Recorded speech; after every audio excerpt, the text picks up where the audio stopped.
Welcome back to Romantasy Chaos HQ, the pod. We are Avery and Xavier Harleston, healthcare professionals by day, romantasy theorists, and aspiring authors by night. Today we are covering the epigraph from Fourth Wing, chapter 29. This is your warning.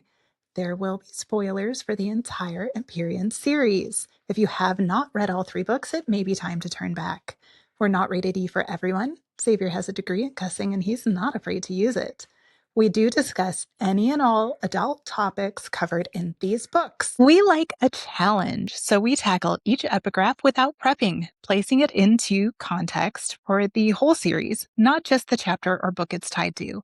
But you don't have to take it cold, so here is our post-recording one-sentence summary of the chapter. Violet is struggling with the guilt of killing Jack F. Barlow, Dane's terrible attempt at consoling her, and Xaden's harsh reality check that she is the weapon when he shows up to her room to check on her, and things get heated. There are 6 minutes on the clock, and Fourth Wing lore as satisfying as saving Liam's life. So, don't blink, don't scroll, don't let Taryn distract you. We have 360 seconds to blow your mind. And go.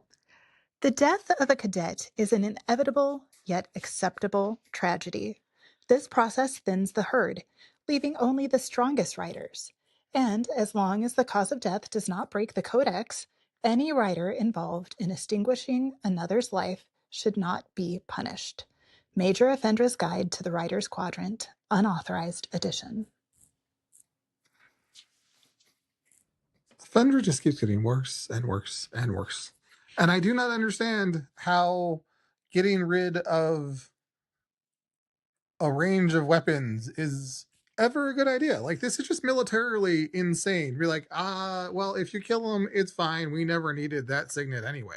It doesn't make sense how they treat writers and their signets as weapons, but they're like, nah, we'll just get rid of the less powerful weapons. It's no big deal.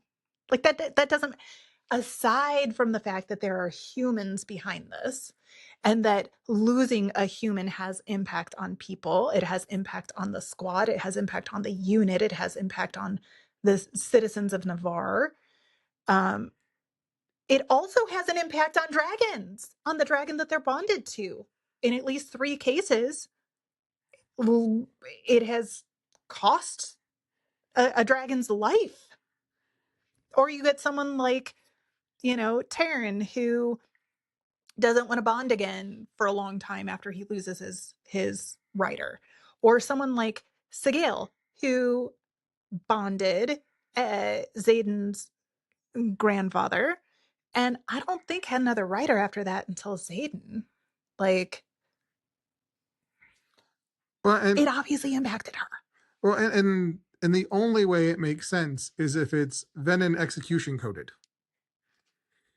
That they are saying, it's okay, kill the cadets, it's fine, it's allowable, so that when they suspect that you have drawn, they can just go ahead and kill you and move on without telling any story, right? So if it was unacceptable to kill people, it was unacceptable to kill cadets, they'd have to explain why they needed to kill a Venom initiate that happened to be a cadet. This way, sure, we lose some signets, we lose some stuff, but we also get to, just go ahead and kill the... Do you think the matches, the sparring matches, are like a way that leadership covers up some of these like assassinations of people who they suspect to be potentially Venom?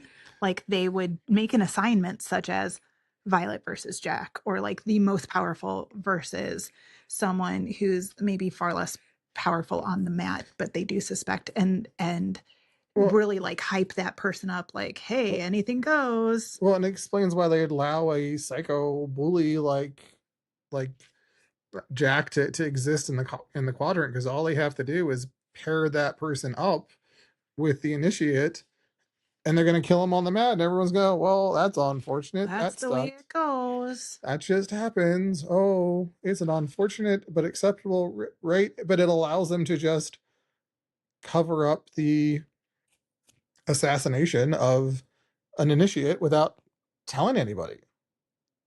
That's really disturbing. Like, It's one thing to have someone like Professor Carr going around and saying, okay, Jeremiah, you're an intrinsic. I'm just going to act now and put you out of your misery before you discover that that's what's coming for you. So at least you don't know that's what's coming for you and whatever, right? That's one thing. That's someone in leadership, someone who has the right to be making that judgment because they are a superior ranking officer and clearly have been around for a while. It's something else entirely to essentially, like, there's got to be times when leadership is essentially telling the wing leaders, like, you need to eliminate so and so, and it's because leadership suspects them of turning, but then they're putting that on wing leaders or section leaders or Then they whoever. just say they're weak and at risk of the quadrant. You need to eliminate them, and they need to be eliminated in a way that matches up with the codex. But if you were from a military perspective, anyone that made it to Signet, you would want to live. You would not want to lose the amount of riders that they lose in year 2 and year 3. If you were trying to build the strongest military you could build, having fewer stronger people is not actually the strongest attack force. No. So it doesn't make any sense that this is actually about building the strongest attack force. The only way it makes sense is to set up the ability to eliminate Venin without having to tell anyone that the cadets drew, which kind of implies they're drawing a whole lot more than we know about. Well, and it kind of goes back to, I mean, even here we have one per year. yes, at least one per year, one that we know about. Well, 3 that we know about. We have Jack. We have the one that draws during Signet sparring. And Zayden. And we have Zayden. Ugh. So if you're averaging one per year over 400 years, that's 400 Venin. This makes way more sense to be about how you get rid of the one Venin, and if it costs you 20 signets, then... Well, and 101 is the smallest class, but still, that puts you at about a 1% in that class, right? Yeah. And even if you, let's say you had a bigger class, maybe you had 125, 150, whatever, it's still... And that's our time. We vaccinate for more than that. For less than that, I mean. All right, that is our time. Did we blow your minds? Let us know in the comments. And remember, we love you. Stay out of the clouds, off the ice, and come back to us. We'll see you next time. See you next time. Remember, lore lovers, fantasy fanatics, and good girls, like, rate, review, subscribe, and share.